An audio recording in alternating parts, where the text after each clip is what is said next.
What's up, everybody? This is Life Talk with Candace here, and I'm here to give you all the sports, all this week, all right here. No need to watch the long debate shows. No need to watch the hour-long commentaries. I'm going to give it to you all right here in just a few minutes. So let's get to it.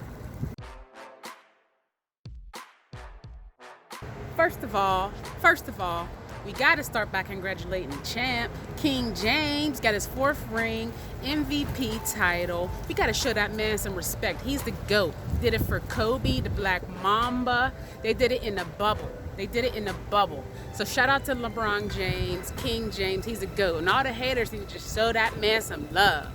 Next, WNBA. Congrats to Sue Bird, Joel Lloyd, and Breanna Stewart, all right? Breanna Stewart gets her 2nd MVP. Sue Bird is an ageless wonder. And we got to shout out the Seattle Storm. They just won their 4th ring. Go WNBA. We can officially say that the NBA and the WNBA bubbles are popped. It's over. We got a champ, no COVID. Good job, WNBA. Good job, NBA. All right, next.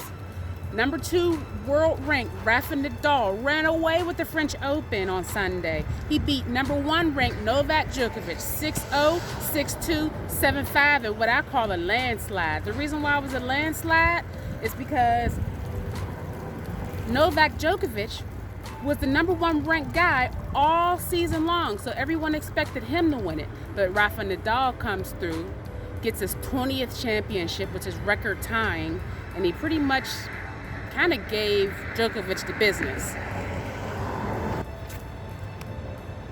Oh my goodness, did you see the kick?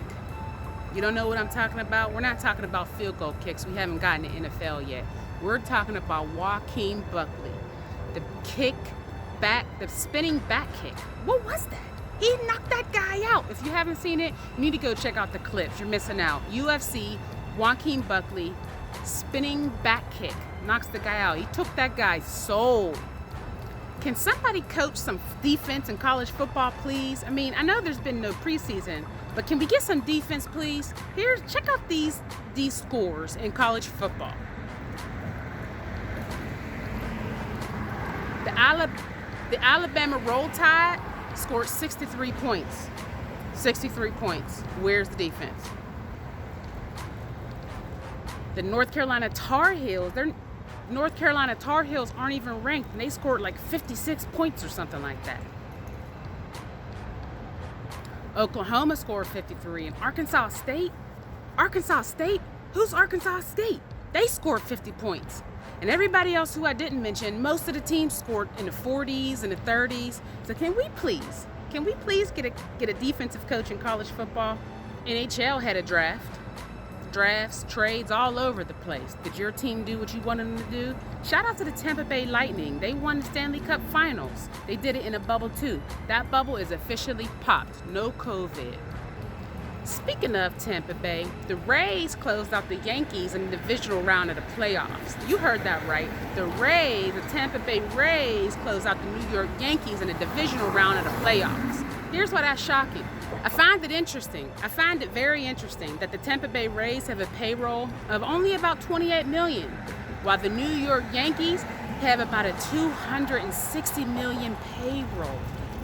Did you hear that right? The Rays, who beat the Yankees in the divisional series of the playoffs for baseball, have a payroll of about $28 million, while the Yankees have a star-studded payroll of about $260 million. Just goes to show you that money can't buy wins. Sign-stealing Astros beat the A's. The Dodgers beat the Padres, who had a heck of a season. And the Braves beat the Marlins. Back to the theme of Tampa Bay, and let's talk about Tampa Bay. Did anybody see Tampa Bay, Brady, get off Lester on that 4th down? 4th down? It was 4th down? Was it 4th down? Yeah, it was 4th down, Tom Brady. Tom Brady's Bucks lose to Nick Foles once again. Tom Brady loses to Nick Foles, right? But the Bucks lost to the Bears. So different teams, but it's kind of like Eli Manning having it out for Tom Brady. It's like Nick Foles has it out for Tom Brady. I find it quite funny. Was that 4th down? 1, 2, 3. Was that 4th down? Yeah, Tom, that was 4th down. Speaking of four, 1, 2, 3, 4. Did you see Chase Claypool? Chase Claypool was a rookie with the Steelers. He scored 4 touchdowns yesterday. We should start calling that guy Mapletron. Well, I think he already calls himself Mapletron, but he's so big and tall and strong. He's like Megatron, but he's a Canadian guy. So Mapletron helped the Steelers seal the win over the 1-3-1 Eagles. They almost lost that game, but a win's a win, and you always take the win. What's crazy is the 1-3-1 Eagles, they still got a shot in the NFC East. They still got a shot. The Steelers are still undefeated, which is great. They haven't been undefeated in Ben Roethlisberger's entire career, so that's awesome. Now, who else is undefeated? We got the Seahawks. The Seahawks beat the Vikings.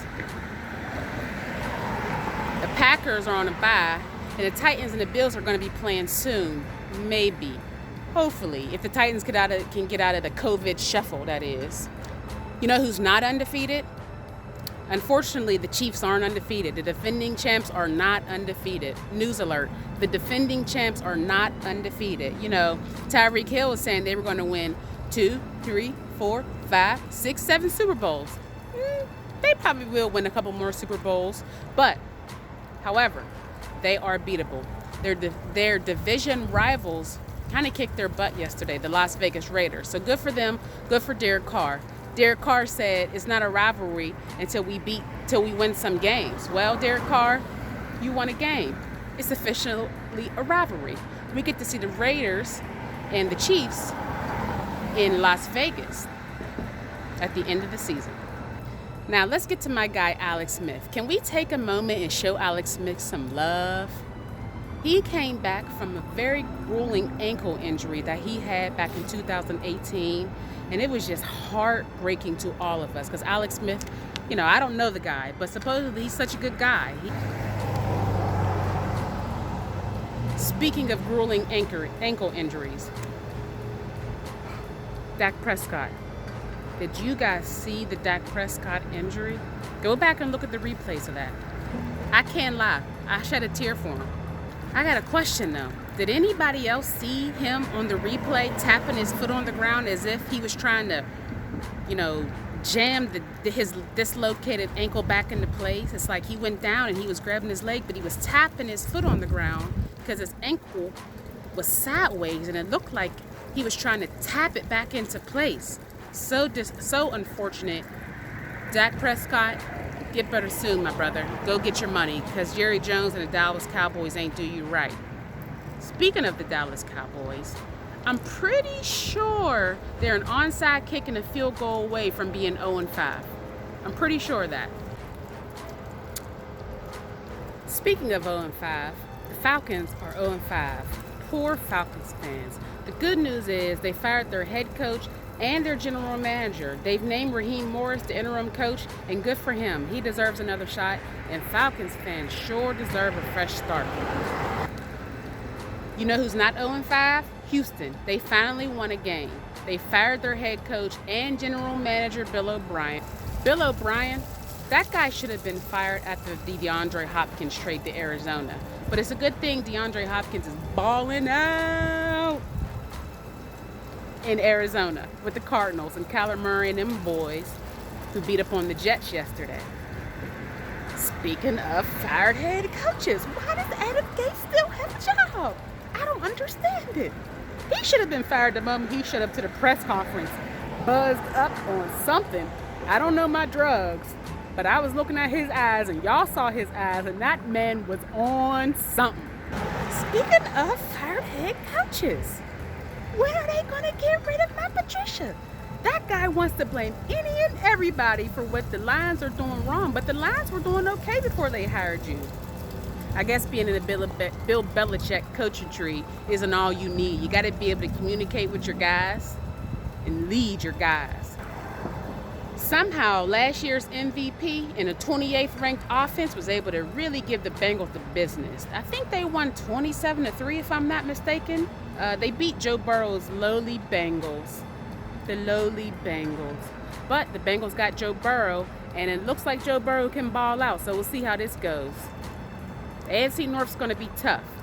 Speaking of the AFC North, The Browns are 4-1. Let's repeat that. The Browns are 4-1. Browns are 4-1. They beat the Colts, and Phillip Rivers is passing out interceptions like Halloween candy. Did anybody see the Dolphins beating up on the 49ers at home like that? In San Francisco? Well, Jimmy G was trash, and Fitzmagic was almost perfect. Hopefully the Broncos and the Patriots can get out of the COVID shuffle and play. All right, everybody, that's all for this week. Next week, we'll talk about the Michael Thomas-less Saints playing the Los Angeles Chargers on Monday Night Football and see if there's any drama we can pull out of that game. Please comment below to show your true fandom of all of your sports, just like me, to see who else is a sports head out there. If you just want to argue with me about some comments I made about your favorite team, I'm all for that too. We can argue.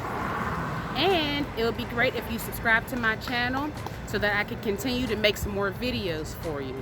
You subscribe, I'll keep posting videos. Until next week, take care and go Steelers.